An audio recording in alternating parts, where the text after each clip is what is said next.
If you could protect your brain, sharpen your memory, and lower your dementia risk with just a few simple daily habits, would you? Stay tuned.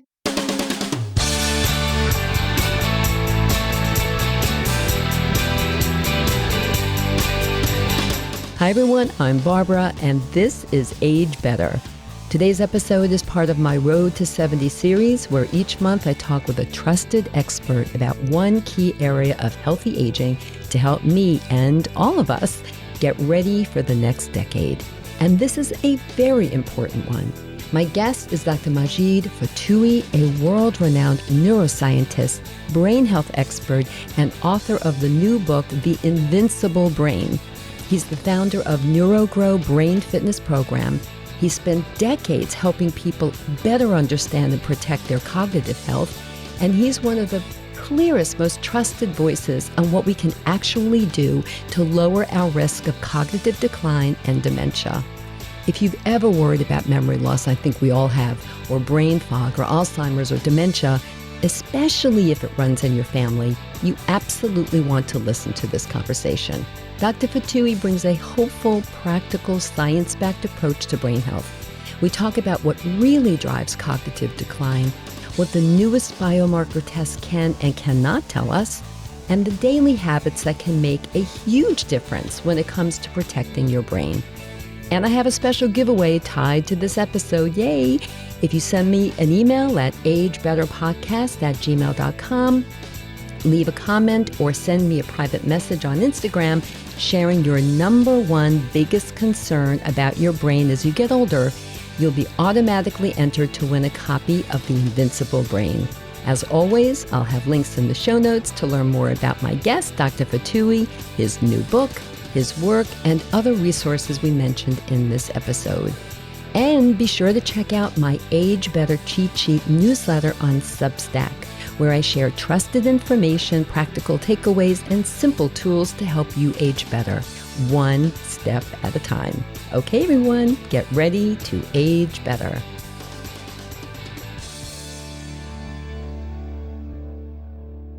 Hello, Dr. Fotuhi, and welcome to Age Better. Yeah, it's my pleasure to be on your show. Thanks for inviting me. And congratulations on your newest book, The Invincible Brain. It is truly one of the most useful books on brain health I've ever read. So when you say invincible, what do you really mean by that? And what do you not mean by that? You know, as a neurologist who has seen thousands of patients, I'm always amazed by how invincible our brain is. Let me give you some examples. Some kids have a condition of continuous seizures, epilepsy, and the treatment is to remove half of their brain, literally. Half of the brain is sucked out. And these kids grow up to go to school, play, and do everything. And, somehow one part of the brain learns to adjust and control both arms and type and read and do everything. I also have seen many patients who've had major concussions or major strokes and have been able to recover. I'm always impressed by how invincible our brain is, how resilient it is, how it can grow back, and how it can do so many things. And I feel bad that most of us don't tap into our brain's incredible capacity, that many people just use a surface amount of their brain and they're not tapping into our brain's innate abilities.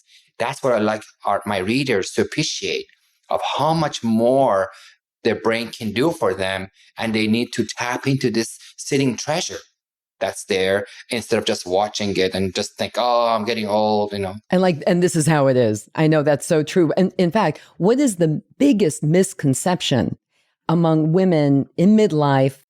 Really, I'm thinking specifically now women in their 60s and beyond, about brain aging, and specifically about their risk of Alzheimer's. A common misconception is that as you grow older, your brain will decline and that you will gradually develop dementia and then you die. The assumption is that death and cognitive decline are just a slow process that perhaps begins in 70s. And people expect to decline because they think that's how it is. That's not how it works. you need to live a full life because the decline is something that can be slowed and reversed. You see many people who have been able to keep their body strong in their 80s. Once I was doing a triathlon and I was so proud of myself, just, coming to the last mile of running. And I saw a gentleman trying to pass me and he clearly looked in his 80s. And, at the time I was 62 and I was thinking like, wait a minute. I mean, what are you doing? I'm not going to let that happen. But at the same time, I was so proud of him because here he is in his 80s completing a triathlon. Yeah, no, that's incredible. We all have capacity to do incredible things with our body. What I find fascinating is that we can do equally impressive things with our brains at any age. In my clinic, I had many, many patients in their 70s or even early 80s who came to me convinced they had Alzheimer's disease. Then we helped them find out what were the causes of their cognitive decline. And we put together this 12-week program, which they received brain training and, coaching for diet and exercise. And then 12 weeks later, they were so happy because they had memorized a list of 100 words. Yes. They would go and, impress their grandchildren that they have memorized 100 words. And I honestly believe that all of us can do that. And most people don't even try. Sometimes I tell my friends, let me show you how to memorize a deck of cards. And they don't want to even try because they think they can't do it. But I know they can. But because they can. It's not that complicated. So interesting. I've had many medical experts on the show talking about the physical, not about brain health, but about the physical. And they all leave this message with our audience about how your body is capable of so much more than you will ever realize. And that's the exact message that you have. I mean, you're saying that about the body, but you're saying specifically about our brains as well. And by the way, congratulations on that triathlon. Are you still doing triathlons? Is this like a regular thing? Yeah, I do long distance biking. I bike 100 miles, 120 miles. Wow. Yeah, it's so good. And we know one thing that applies to women, to answer your question, is that many women experience some cognitive decline as a part of going through menopause. And many of them think that this is the beginning of the end. Because they do have memory problems, they're not imagining it. They do send emails and they forgot they sent the email. Or they have said something in a meeting and people say, well, you said that, and they don't remember having said that. Brain so fog. They're not imagining or exaggerating. They do experience memory lapses and some significant cognitive issues. However, these are temporary. For some reason, the hormonal fluctuations affect the brain. And as a result, people have what I call little glitches. Yeah. The other thing that happens with menopause is that women gain weight and they develop vascular risk factors, which they did not have before. For example, many of them develop obstructive sleep apnea, a condition in which people snore during the night. They wake up multiple times during sleeping time. And in the morning, they feel groggy and they feel like they can't quite pay attention and remember things. So these are the things that affect women, which cause memory problems or cognitive issues. And they interpret that as beginning of Alzheimer's disease. And as I said earlier, I've had thousands of patients who came to me with concerns for Alzheimer's disease. And 12 weeks later, they forget about that. And they're just so happy that they were able to memorize 100 words, a deck of cards, list of all the previous presidents, and so forth. No, it's absolutely incredible. And I have had many experts on the show talking about menopause and menopausal brain fog. So everything you're saying is absolutely right. Of course, many women who do take the systemic hormone therapy route do find some relief in that respect. But you're also right. I mean, I personally did not, but I did find that my brain fog was temporary. However, having had a grandmother who did pass away from Alzheimer's, of course, it's always very much on my mind if I start to lose things, as I did recently with my car keys, left them in the garage, but we won't go down that road right now. You write that prevention is no longer a fringe idea. Prevention of cognitive failure and Alzheimer's and any other forms of dementia. It's no longer a fringe idea. So what's changed in the science in your mind that lets you say with confidence that we can now slow it down and even prevent it, as you've just been discussing? What's in the science? Let me give you a little background. When I was a neurology resident at Johns Hopkins in 2001, I saw many patients who were diagnosed with Alzheimer's disease. And when I reviewed their charts, I saw that most of them had other factors that contributed to their cognitive decline. Things like diabetes, depression, taking multiple medications. All of those things can cause brain fog and cognitive deficits. Yet they were all diagnosed with Alzheimer's disease. So that's when I decided to write my first book. And we wanted to write Preventing Alzheimer's Disease, but it was too drastic an idea at that time. Yeah. I really wanted to say prevent Alzheimer's disease. And my editor said, well, can we really do that? And we decided not to put those words because there was too much on the fringe at the time. Yes. However, I knew that there are two kinds of things that cause brain issues which manifest themselves as cognitive decline. One basket are Alzheimer's issues. There are these proteins that clump together and become like a piece of gum. And they cause inflammation and they cause brain shrinkage. They're called amyloid plaques, tau tangles. These are the things that were described in 1911 by Dr. Alzheimer's disease. And then there's another basket of things that cause problems in the brain due to lifestyle issues and medical conditions. For example, poor diet can cause increased inflammation and cause what's called leaky brain, which affects cognitive abilities.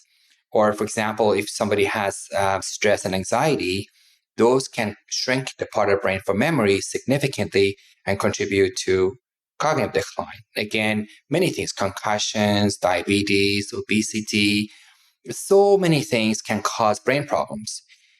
And so an 80-year-old has a combination of these factors, what I call a soup of problems. Yes. Part of a soup are these plaques and tangles, and part of a soup are increased inflammation, reduced blood flow, and impairment of the natural rinsing and cleaning that happen in the brain. Those three things are caused by lifestyle issues and medical conditions.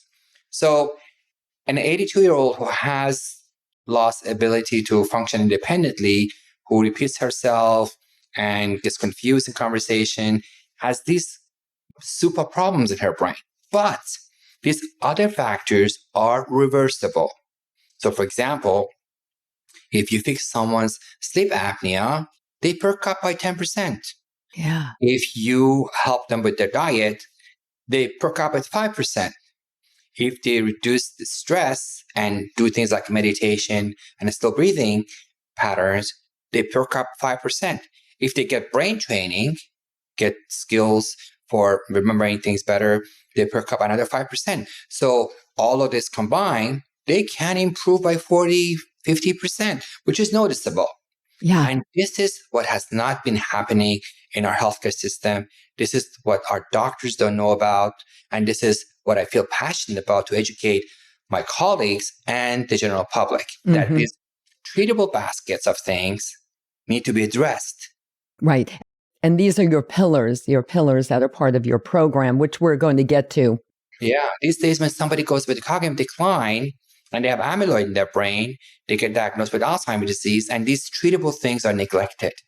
And that's a tragedy because these treatable factors need to be treated in order for a person to perk up.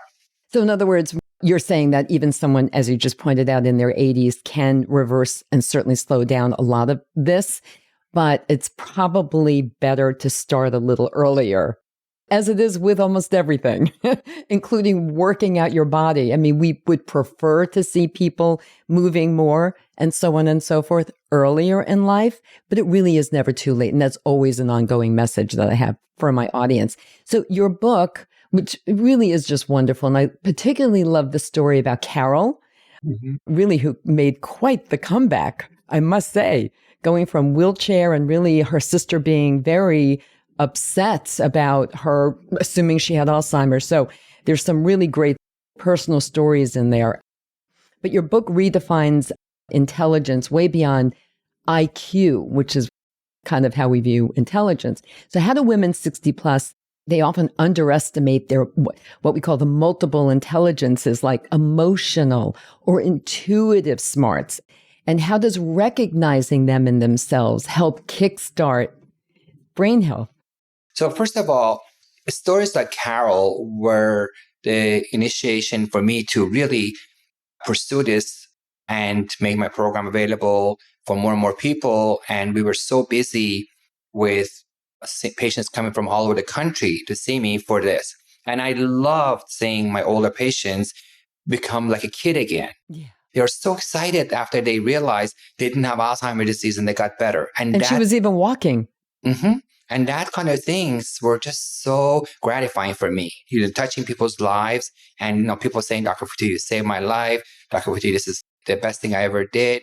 I didn't know I could be better. So those were the stories that really energized me to keep pushing. Mm-hmm. The second issue that most people don't appreciate is that there are many different forms of intelligence. People often think of smart intelligence as things like physics, mathematics, logic, being quick, those kind of things. However, our brain has many different forms of cognitive capacities. So parts of our brain is important for language. Parts of our brain is important for attention. Parts of our brain are important for arts. Parts of our brain are important for connecting with other people, emotional intelligence. And fortunately, a lot of people assume they're not smart enough because other people are better in physics and math and things like that. Let me give you a little story. I have two daughters, adorable little angels, and they're in college. And I remember my older daughter loves math and physics naturally, and my younger daughter is more into language and expressing herself and arts. And then one day, my little daughter told me, I wish I could be as smart as my sister. She felt that because the sister was better at math and physics, that she was smarter. And I had to tell her, what are you talking about? You write the best essays. You're the best person for connecting. And, so many people love you. You're star of everywhere you go. Don't say that. And she actually gave a TED talk, my little monkey, Oh my goodness. No, I didn't know that. I will find it. Yeah, she wrote a book and she gave a TED talk in Philippines about progress in Africa. But the point is, a lot of people think they're not smart enough because they're not good in those particular domains of cognitive function. And that matters because if you think you're not smart enough, you're not going to take on challenges. You're not going to push yourself to do new things because you think you're not smart enough. Mm-hmm. You just think, I'm not capable of doing all those things. But we know for a fact that we all have the capacity to learn everything. Now, some of us are good in some things, but none of us is good at everything.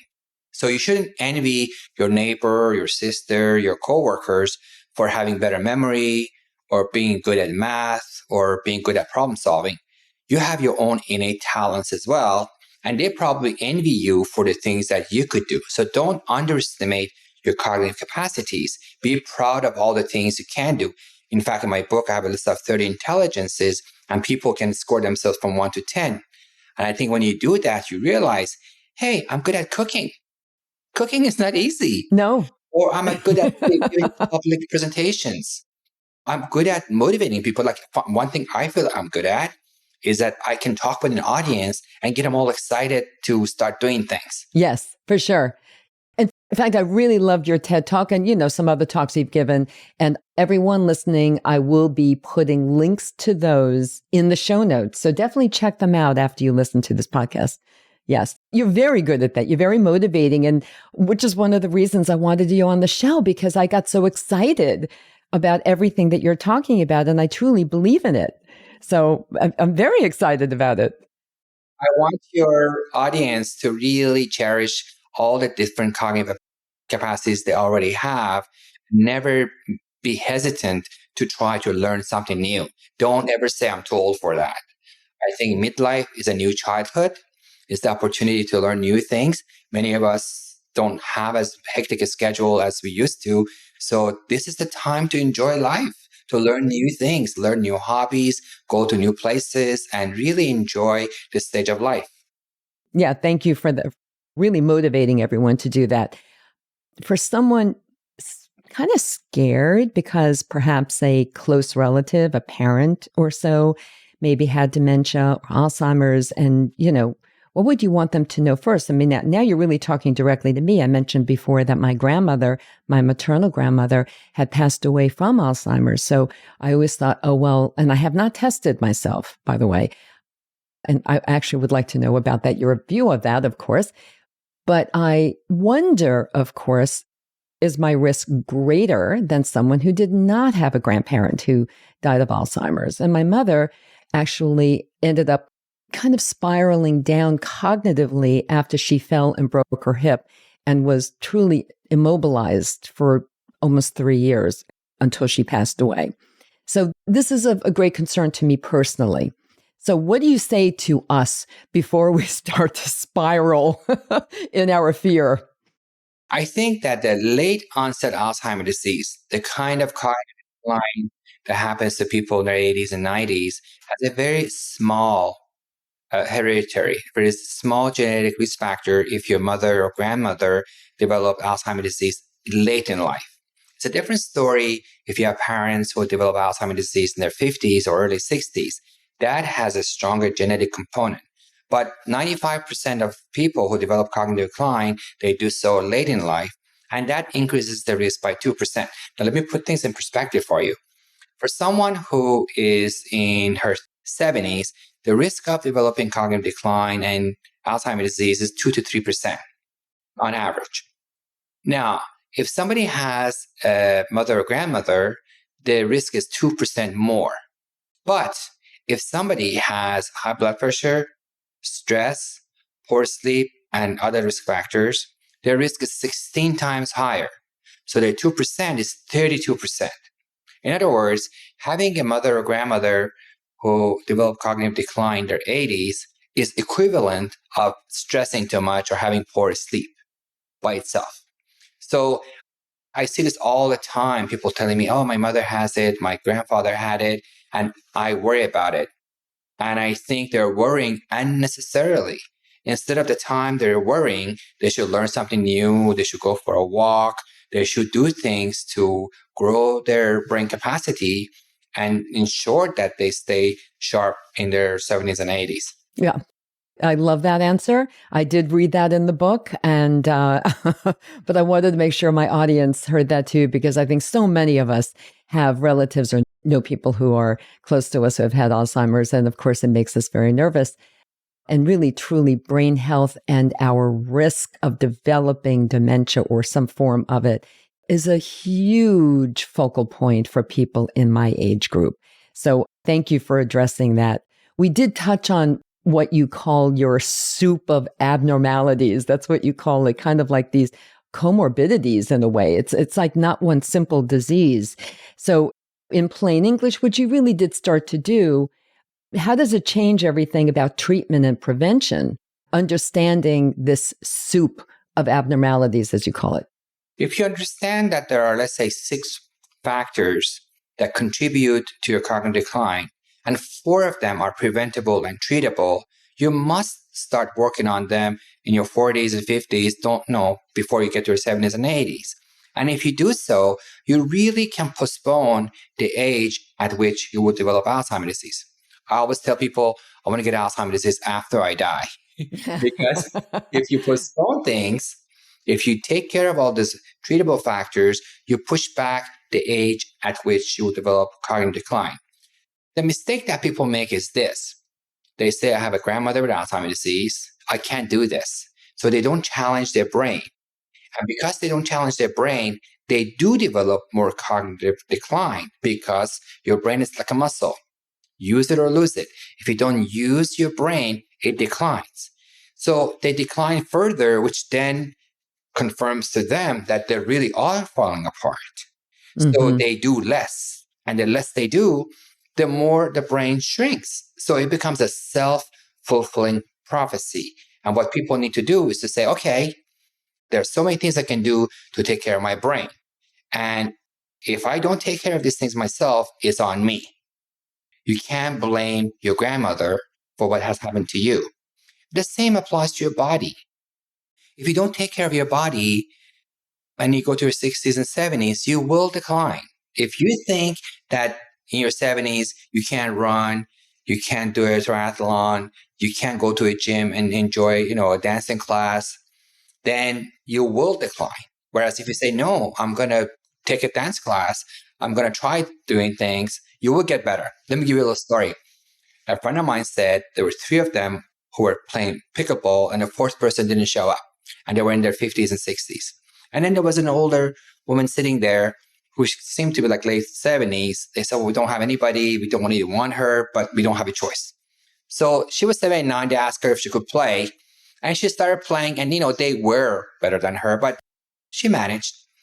And then it turned out that the other person couldn't come anyway. So this woman kept coming and she kept getting better. So after a year, she was the best player of those 4 players. So when she turned 80, she was their star player. Oh my gosh. So the story is this. If that lady had said, I'm sorry, I'm not good at this, she would have lost the opportunity to get better. And that's what I find tragic. That so many people give up for nothing. For nothing. I know. You really need to push yourself. Don't let your memory lapses cause you to go through that slippery slope. And you ask another question about testing. When you do the testing for these markers of Alzheimer's disease, you really are checking for these 2 elements of the basket, the amyloid plaques and tau tangles. You're not checking for those other things. And so if your level of tau is high, or if your level of amyloid is high, the assumption is, well, you're doomed. You're doomed, you're done, you're going to die a miserable life. But what they don't tell you is that there's all these other, treatable factors that you have. And if you take care of them, you will get better. And you know what's even more exciting? What? It's so exciting, I can't even begin to tell you. I love this. What is it? Exercise and nutrition and sleep change the levels of Alzheimer's biomarkers. So, for example, if you don't get enough sleep, the levels of amyloid in the brain build up. If you have a sedentary lifestyle, the levels of tau are higher. If you just walk 3,000 to 5,000 steps a day, that is associated with less Alzheimer's pathology. Not only these factors take care of the basket of treatable components, what's exciting to learn during the past 2-3 years is that these 5 pillars of brain health, not all of them, 3 of them, actually impact the very components of what we call pure Alzheimer's disease.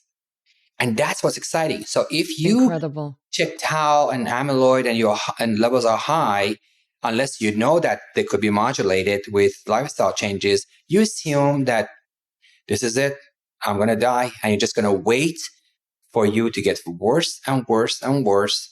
And it's a sad story because it shouldn't be like that. And most people who take the testing, they just give up because they don't understand the difference between higher probability versus a disease.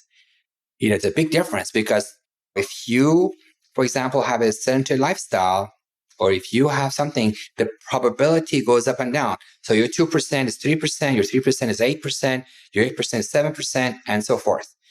There's a very common genetic testing for Alzheimer's disease called apolipoprotein E4. Yes. So each of us there are 3 versions of this protein, and there's a version 2, version 3, and version 4. ApoE2, ApoE3, and ApoE4. ApoE4 is associated with increased risk of Alzheimer's disease at a younger age. So you get a copy from your mother, you get a copy from your father, and so most people are like 2-4, 2-3, or 4-4. So if you have one ApoE4, you're told that you have an increased risk, and you do on average. That's a key point. On average, because if you exercise, you won't have that risk. So you can mitigate that risk with these pillars. Researchers at Louis University did a very simple experiment. They took everybody, and people are ApoE4 positive, ApoE4 negative. Some people exercise, some people don't. And then they can measure the levels of Alzheimer's protein, amyloid, in the brain with a brain scan. Guess what they found? What? People who had ApoE4 positive, they had higher levels of amyloid, which we knew.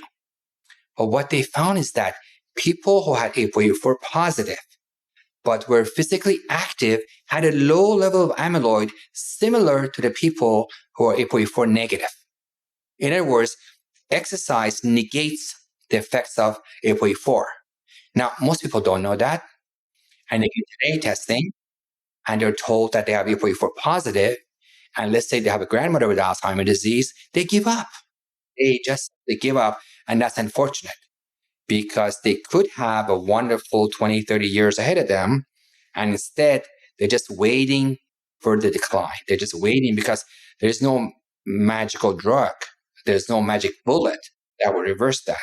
And I hope that people, while reading my book, realize all these scientific discoveries. This is not just my opinion. These are the scientific discoveries that are published in journals.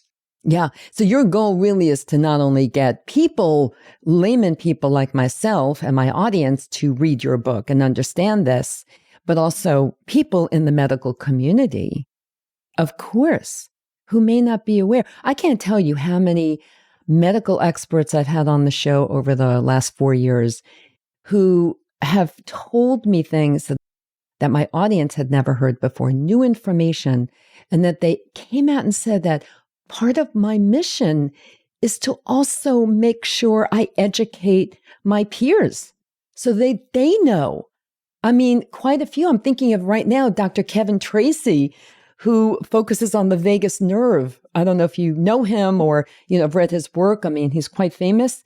And he was on and talking about the vagus nerve and what you can do about what it means. And he said, but other people in the medical community can sometimes be late adopters, because we were specifically talking about rheumatoid arthritis, specifically in the vagus nerve. So it's really incredible. So you have quite the job ahead of you to make sure not only people are aware of all of this, but your peers in the medical community. So how do epigenetics, and maybe just tell my audience what epigenetics is, lifestyle override genetic risks, especially when research showing that 45% of dementia cases are preventable? Epigenetics. Yes, we all have a DNA, and the sequence of the DNA codes for specific genes that we have. Now, our body, our brain, our genes are set such that those genes are not always expressed. There's like another layer of control that determines if a gene is expressed or is silenced. For example, there are genes that are important for regulation of your stress response, glucocorticoid receptors. And the glucocorticoid receptors can either be expressed or it could be silenced. And so you could have the genes that makes you more prone to being, for example, stressful, because just you have the gene like that. But the environment can then silence that gene or express that gene more. So that, for example, if you are in an environment where it's more prone to developing stress and anxiety, then those are expressed. But if you are in the environment where those are silenced, then you will not have it. Let me give you one of the studies which were done, which was incredible. Just show that. They took two groups of animals. Some rats are grooming their offspring more than others. So these are high grooming parents and low grooming parents. And then these kids, the offsprings, are a lot like their parents, usually. The ones that are born with like stressed out moms and who are just not available, they don't groom, they become like that. And so when you look at their genes, they can see that the gene in this group for stress is expressed and for this group is not expressed. But then they switch the kids. They switch the kids early on and they put them under like these stressed out offsprings are then asked for foster parents with the calm and grooming moms, and they become calm and grooming moms when they grow. Oh, it's interesting that these offspring of each groups become like their moms. The low grooming offsprings become low grooming moms, and the high grooming offsprings become high grooming moms. So when they switch them early, they become the foster moms behavior. Wow. Nature versus nurture just got Exactly. The smashed. more I read about these things, the more I realize that it's more nature than the nurture. And then, we talk about how exercise can negate the effects of apolipoprotein E. So ApoE4 is a genetic risk factor. But when you exercise, you change the expression of the genes so that you basically silence them. So exercise can silence the effects of ApoE4. It's really just incredible. That's why I say our brain is invincible, because there's so much our brain can do. And there's so much malleability in our brain. And again, it's a tragedy for us to just not tap into this treasure we have in our head and not take advantage of all the ways that we can improve our brain functions. Mm-hmm. When I turned 50, and this is what started me on this path of healthy aging and writing books about it, I turned 50. That was number one. Had just gone through menopause and was like, wow, what does this mean? Like, what in the world is going on here? The brain fog, some weight gain, and so on. It broke my arm, so low bone density. A lot was going on in my body. I wasn't thinking so much about my brain at that time. It was more about my body. And then I started running, and that's when I started running marathons. In my case, I've never done a triathlon. I'm not a good swimmer. But I have really, since then, and I'll be 70 at the end of this year, I've really been doing all of these things to really help my body. And I realize now, as more and more research comes out, that all of these things I've been doing for my body has been helping my brain. And I've also been focusing on sleep and trying to get deep sleep and all of these things. So really kind of following your pillars, which are super important. So I'm hoping that I put myself on the right path all these years. But now with your book, I'm going to delve even deeper because my brain health has become a big focal point of mine personally. And I think that's true of a lot of people listening in right now. So we talked about the blood-based biomarker tests. They're more available now, what they can tell us, what they can't. I mean, who should get that? Should everybody get it just so we know where we are? I've always been of the opinion for things like this, like, hey, everyone, don't get that test unless you're going to do something about it. But if you're going to be like the person that you described a little while ago getting the test, and then you just kind of go, oh my gosh, I guess that's it for me. I'm just going to kind of, that's it. I'm going to just fade away and die. Or will you do something about it and really take some action? What is your view? What do you recommend to me and to my audience about testing?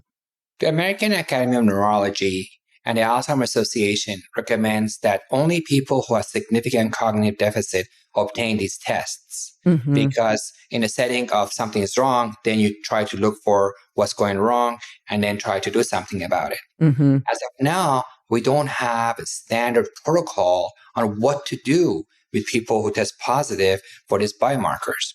There are some drugs that reduce the levels of amyloid in the brain, but as would be expected, they have very minimal benefits. Why?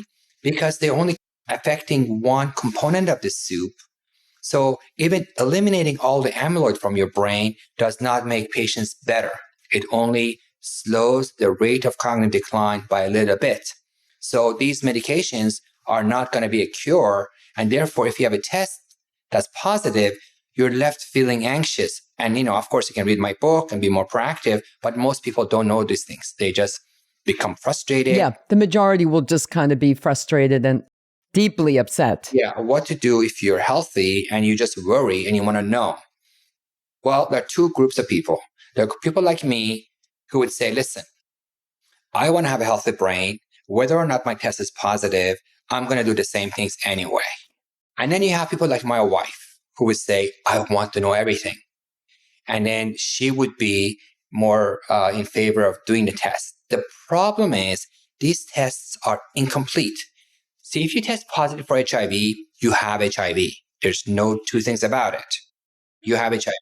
But if you test positive for these things, you have only identified one of, let's say, 6 components.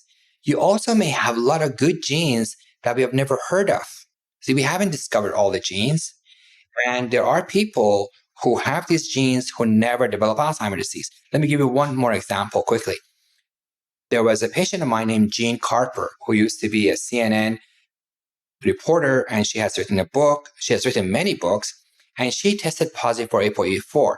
She lived in Florida. She had seen some publications, and to her credit, she came all the way to Baltimore to see me. She was 82 years old at the time. Oh, wow. I talked to her, I did my testing, and I said, listen, you have ApoE4 positive, but you must have some other genes because you're so sharp. She remembered like 9 out of 12 things I gave her, which is way above average for her age. And she was very active and she was healthy and she looked great. And I said, listen, you forget about Alzheimer's disease. You may have this gene, but you probably have other genes we don't know about. So don't worry about it. Please just move on, enjoy life, and do the 5 pillars of brain health.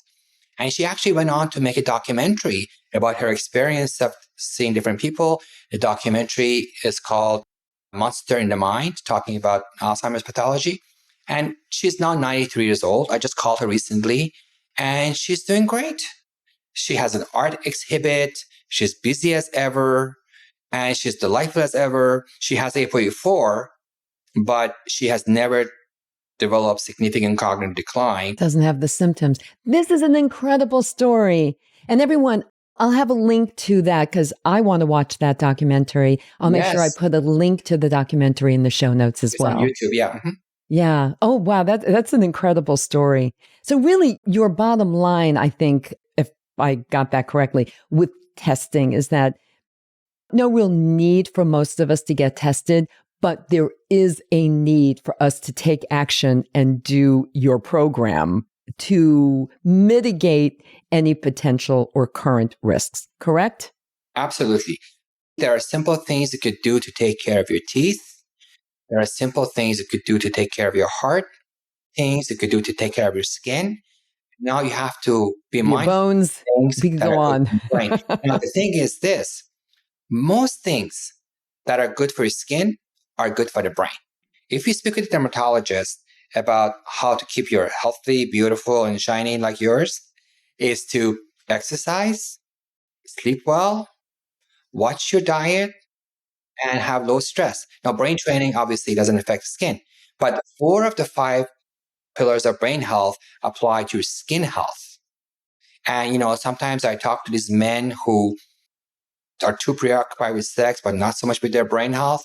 And I tell them, listen, you want to have a good sex life? These are 4 of the 5 things that make you have better sex. Are you interested? And all of a sudden, they want to hear about then they're interested. Brain health. Well, that is so funny because just so you know, I'm very focused on bone health. Bone health is so important as we get older. I've been on the board for 10 years of the Bone Health and Osteoporosis Foundation. And anyway, people go, oh no, you mean I have to do A, B, and C for my bones and I have to do blah, blah, blah for my heart. And I went, no. Guess what? You do all of these things, and what is good for your bones is good for your heart, is good for your skin. I always add that in. Is good for you. And I do say for your sex life because your mood is better. You feel better about your body. I mean, we could go on. And now we know, of course, it is good for your brain, all of these things. Except you're right. There are a couple of more tools like the training. But I think that the more you exercise your brain, like with the brain training, your skin may not look better, but you'll be happier. You'll just be happier. So your skin probably will look better. So listen, and you brought this up a minute ago, you make the point that brain care really should be like cardiology, right? A full history, an exam, testing when needed, of course.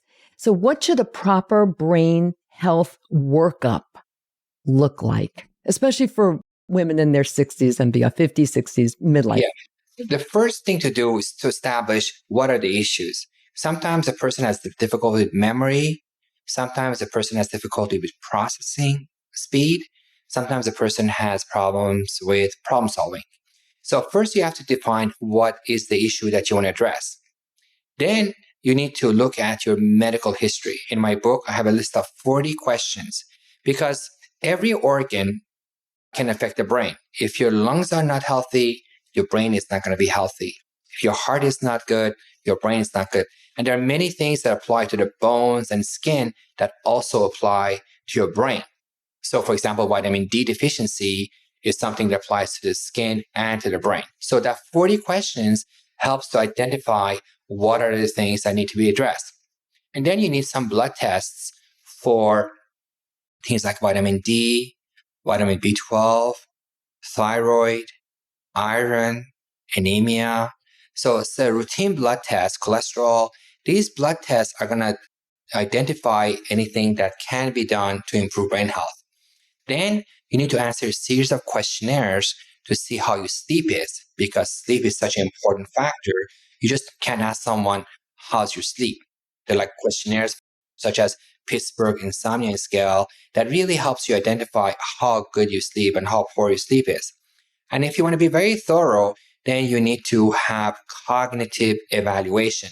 A cognitive evaluation, because it's like a stress test where you have a specific set of tests, like the brain game kind of questions, and they determine your average cognitive functions compare to people of your age. So if you're like say 62, your brain scores are compared to other people between age of 60 and 65. Of course, it's also important to define your sense of purpose. Like, why do you want to get better? What do you find meaningful in your life? The other thing that is helpful for me is to ask people, who's your role model? Who is it that you think is doing it right? Because it helps to identify a role model that you can follow.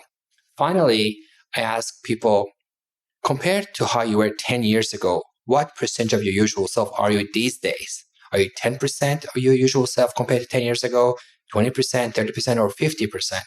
So the answers to those questions form what I call a brain portfolio. And I have all these 8 things as a table that people can write in my book, the 8 sections of a brain portfolio. So just like a cardiologist would have information about how much exercise you get and what's your cholesterol level, and they may do a stress test, we also need to establish what are the specific symptoms, what's setting out the problems, how bad are the problems, what are the things in the body that is affecting the brain, and then where you want to be. And that really gives a full picture, which then you can monitor every 6 weeks.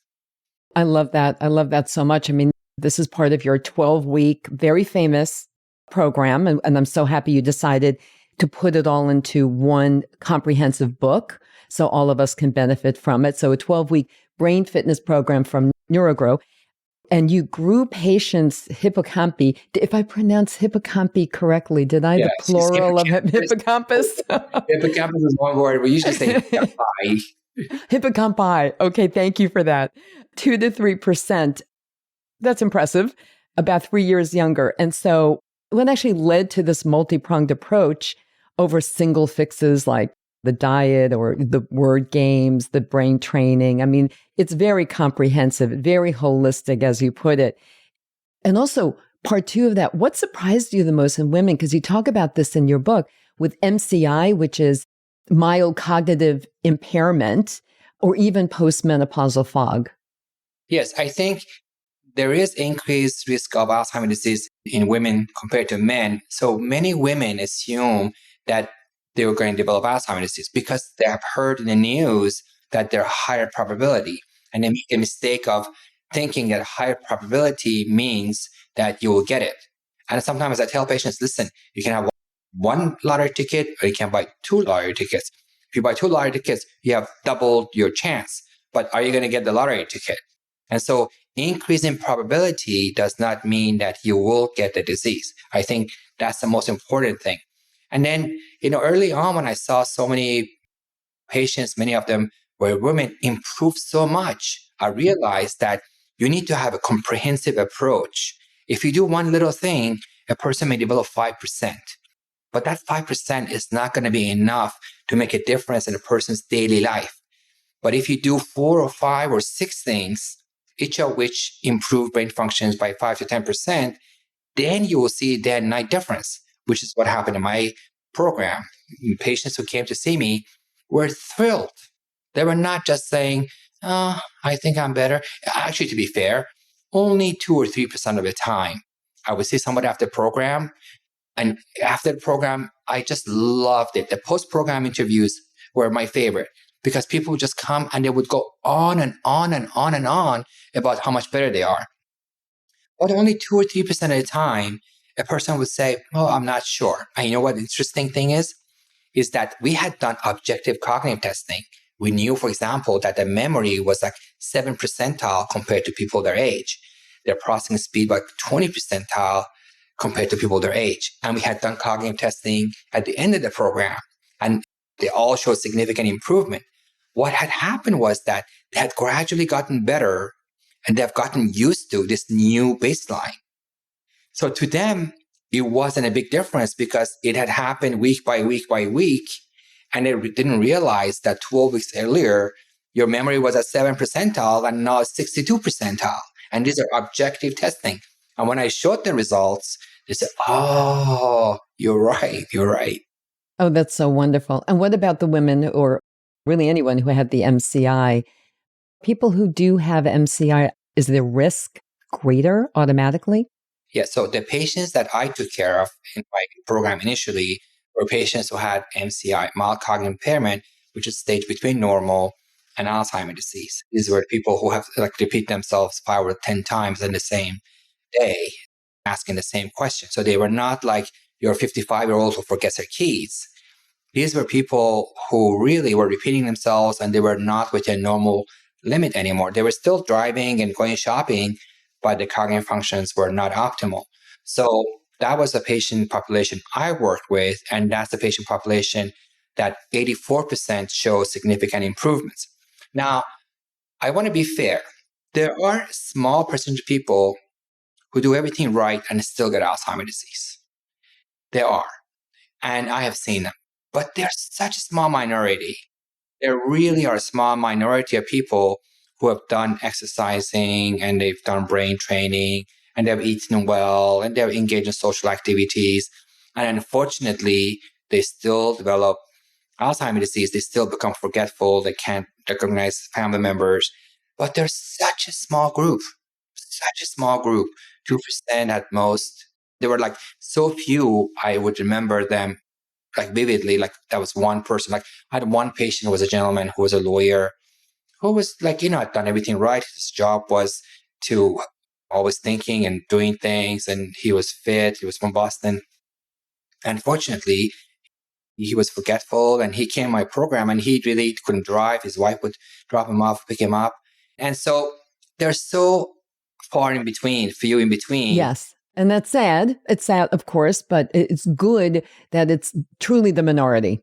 Yeah. It's a mistake to think that, it's like some people smoke. They're 92 years old. They still smoke and they have a heart attack. There are very few people like that. But just outliers. Because somebody still smokes and doesn't exercise and is alive in their 90s doesn't mean that happens to average. They probably have some good genes that we haven't discovered yet. And unfortunately, some people, a small minority, may have the genes above and beyond ApoE4 that makes them prone to develop Alzheimer's disease. However, they're a small minority, and I think we should really focus on average because I think, I'm 63 years old now, and I definitely plan to reach the age of 90 and be sharp and independent. Based on everything I've read, unless I get hit by a car, unless I get cancer, like brain cancer or something, based on all I know, if I do everything right, there's no reason for me to become forgetful when I get older. If you stick with your own pillars. I think that people need to set the goal of becoming a brain superager. A brain superager. It's wonderfully said. One reaches the age of 90 and is sharp and independent. Mm-hmm, mm-hmm. I just want to circle back because now I want to focus specifically on your 5 pillars so everybody can hear. But I want everyone to get this book because there is so much more in the book that we can possibly cover in this conversation that's going to be very important. But basically what you just said was, over the last few years, we've all seen an article about strength training will help your brain. Okay, eating this food or certain omega-3s will help your brain. But they were just one aspect. So what if someone said, okay, I'm going to start doing strength training, but don't do anything else? That's really what you were saying. What you are saying is that's not the way to do it. We have to do it all. If you're serious about your brain health, Forget all the noise about testing and everything, the blood test. Just focus on what you can do and these things you can do. Talk us through your 5 pillars, please. Yes, I think you said it beautifully. I totally agree.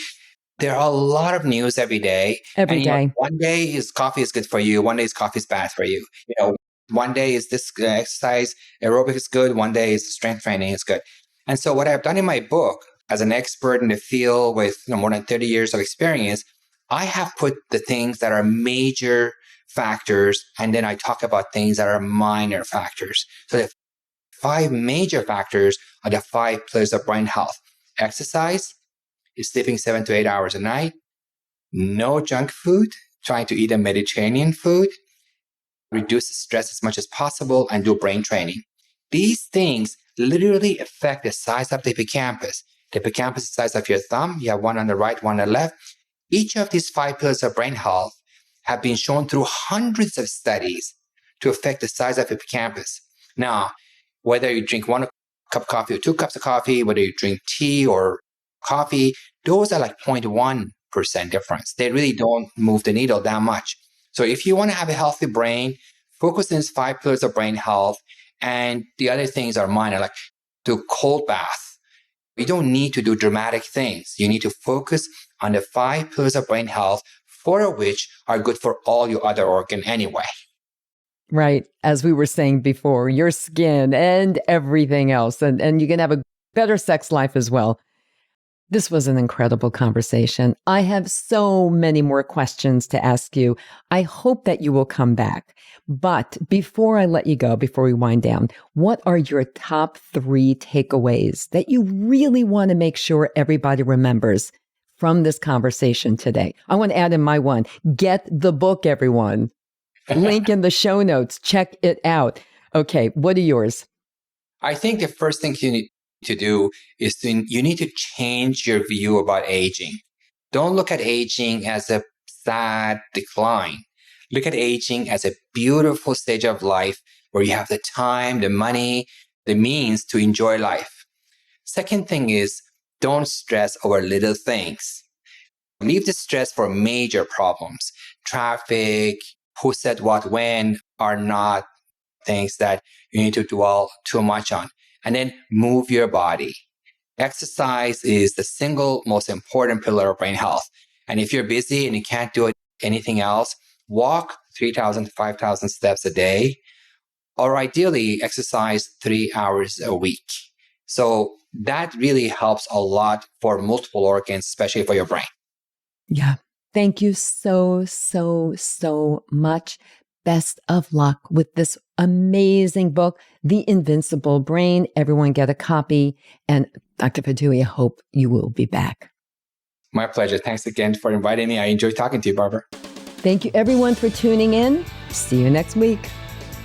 Thanks for tuning in, everyone. If you enjoyed this episode of Age Better Podcast, please do a few things. First, share it with all your friends and family. Then subscribe to Age Better wherever you listen to podcasts, including YouTube, so you never miss a single episode. Finally, if you have ideas for topics you want me to cover in a future episode of Age Better, send an email to agebetterpodcast@gmail.com or reach out to me on social media. Until next time, remember this: we can't control getting older, but we can control how we do it. Talk to you soon.